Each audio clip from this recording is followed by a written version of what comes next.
Kailangan natin bumalik ng Paladino. Merong nagnakaw ng mahiwagang kamay ni Bawana. Si Guarco. Sinasalakay na po tayo ng mga kalaban. Ngunit walang magawa ang mga diwani para ipagtanggol ang kaharian dahil kay Prinsipe Javino. Mabutit dumating ka na, Almiro. Kanina ka pa hinihintay ng iyong mahal na kapatid. Isa lang sa atin ang tagapagmana ng kaharian ng Paladino, Almiro. At isa sa atin ang dapat mamatay. Almiro's still looking for Lara, Henry. Kaya nga itinago ko si Lara para hindi sila magkita eh. Dahil kapag ka nangyari yun, sigurado hindi matutuloy ang kasal ninyo.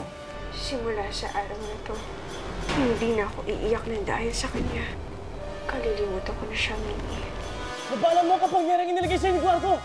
Lumaban ka, Almiro! Ngayon mo ipakita ang iyong galing. Lumaban ka! Bakit hindi mo ako labanan, Almiro? Hindi ko kaya aking kapatid. Dahil mahal kita. Kung ano man ang nag-uudyok sa'yo para gawin ito. Labanan mo, Javino! Labanan mo ito! Di ba't ikaw na nagturo sa akin na puso at isipan ang pinakamalakas na sandata laban sa kasamaan? Kaya gamitin mo to, Javino! Gamitin mo! Huwag kang makinig sa kanya, Javino! Patayin mo na siya! Hindi ako papayag na magpatayan silang dalawa. Inawa! Marina, Baka mapahamak ka.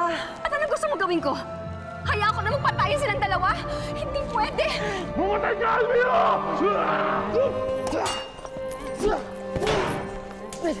Naniniwala ako na mananaig ang kabutihan sa kasamaan.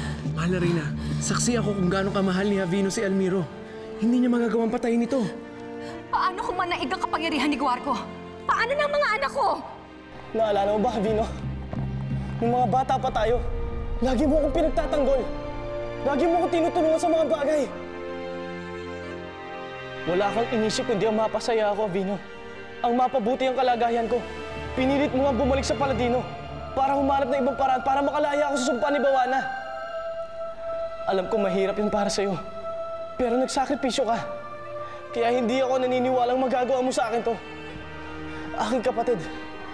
Huwag kang maniwala sa kanya, Javino. Patayin mo na siya!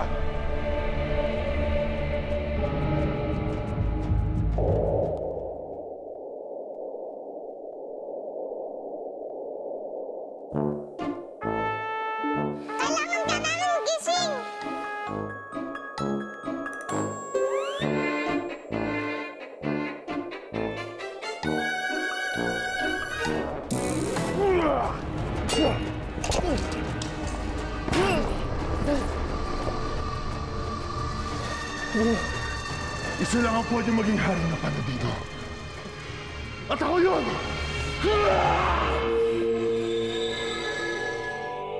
Ito ang medalyon ng ating lahi. Minana ko ito sa ating mga ninuno.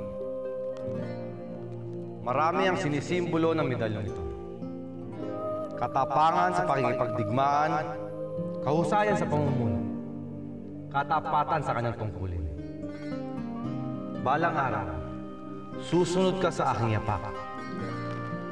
Ikaw ang magmamana ng kaharian at ng medalyong iyan.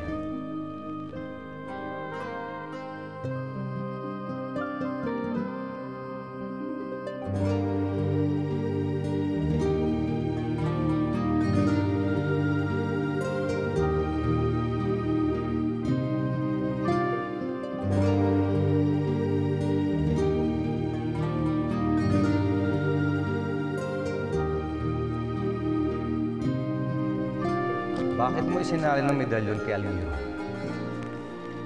Mas nauna kang mamanahin yan dahil mas nakatatanda ka, Javino. Matagal pa naman po yun, Ama. Maaari bang maging simbolo din ng pagiging magkapatid ang medalyong ito? Magkapatid na magkahati sa lahat ng bagay. Magkapatid magkahati sa lahat ng bagay. Magkapatid na magkahati sa lahat ng bagay. Ano pang hinihintay mo, Javino? Patayin mo na siya!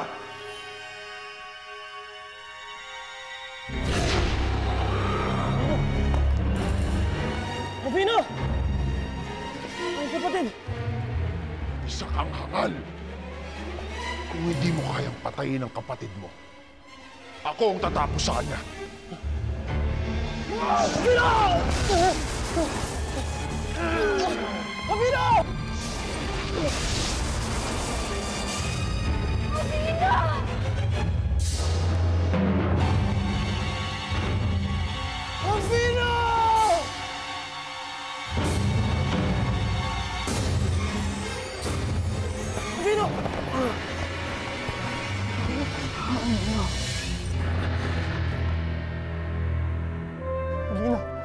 Vino!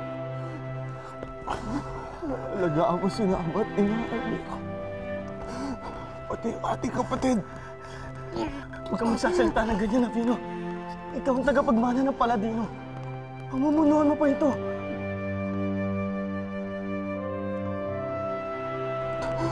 Hindi na, Almiro. Hindi ako.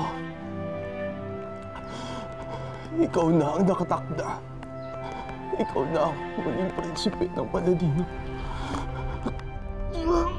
Huwag na kayong magtalo. Dahil wala ni isa sa inyo ang magiging tagapagmana sa kaharian ng Paladino.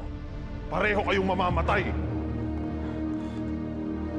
Ako ang harapin mo!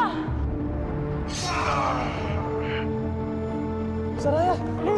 Vino! Vino! Wala kang laban sa akin, Saraya.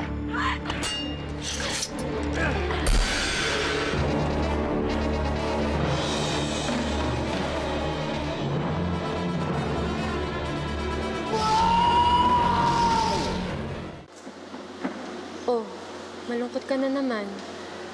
Naalala mo si Avino, no? Oo, Weng. Minsan nga naiisip ko, kung hindi kaya nagpaalam si Avino, ano na kayang nangyari sa amin? Posible kayang mauwi kami sa kasalan?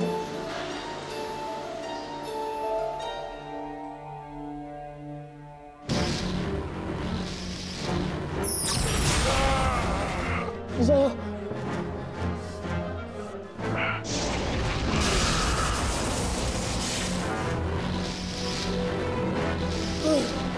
Vino, lumaban ka! Lumaban ka, Vino!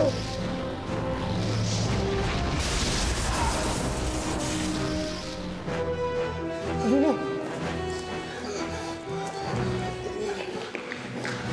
Avino! Avino! Ano sa'yo? Bantay ko ang mga kapatid. Almiro! Avino! Avino!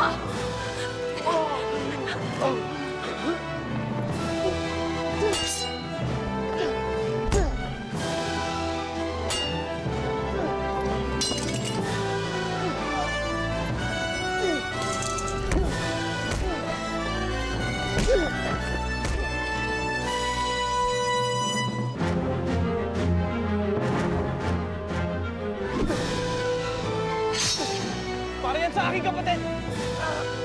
Parang naman ito kay Lara!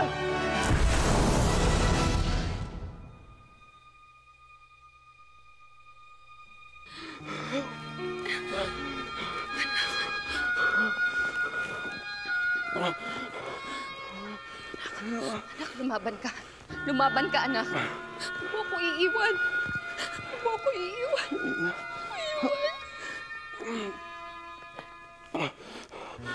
Avino!